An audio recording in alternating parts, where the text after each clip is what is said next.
수업 준비입니다. 수업 준비가 제일 중요합니다. 학생들보다 제가 강의를 듣고 준비해야 되는 게 훨씬 많아요. 내신도 내신인데 수능 강의 같은 경우는 해마다 교재의 개정이 있기도 하고요. 그에 따라서 바뀌는 교재들의 문제를 풀어야 되는데 그 양이 적진 않습니다. 그래서 방대한 그런 양의 문제들을 미리 풀어보고 무엇보다 어떻게 이 내용을 설명을 할 것인지에 대한 준비하는 시간이 반드시 필요한 부분입니다. 그래야만 좀 더 효율적인 설명 방법을 도출할 수가 있고 수업 진행도 좀 더 매끄럽게 진행이 되거든요. 같은 설명도 어떻게 하느냐에 따라서 아이들이 내용을 흡수하는 정도는 천지차이입니다. 그리고 또 예시를 들어서 설명을 해줘야 되는 부분이 많다 보니 오래된 설명을 계속해서 반복해서 쓸 수도 없거든요. 영어 지문이나 사회 과목 같은 경우는 아무래도 시사성을 담고 있는 내용이 많다 보니까 기존에 제가 하는 지식으로 계속 가르치는 부분이 한계가 있는 경우가 많습니다. 그래서 선생님이지만 아이들보다 더 배우는 자세로 수업을 준비하고 있습니다.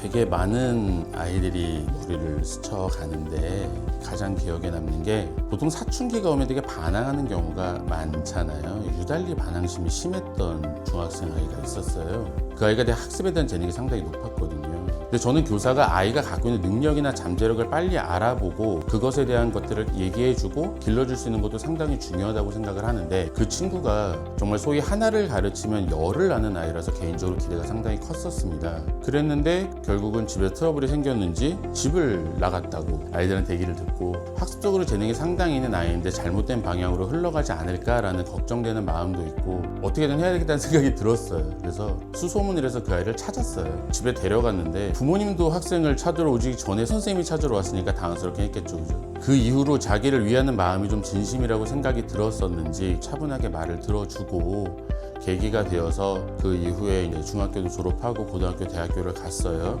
연락이 와서 그때 선생님 덕분에 대학교도 갔다 이런 얘기 들으면서 뿌듯했었던 기억이 있고 무엇보다 이게 선생님으로서 가져야 되는 책임감이라는 것을 가장 선명하게 느끼고 실행했던 순간이라 그런지 그 학생의 기억이 있습니다.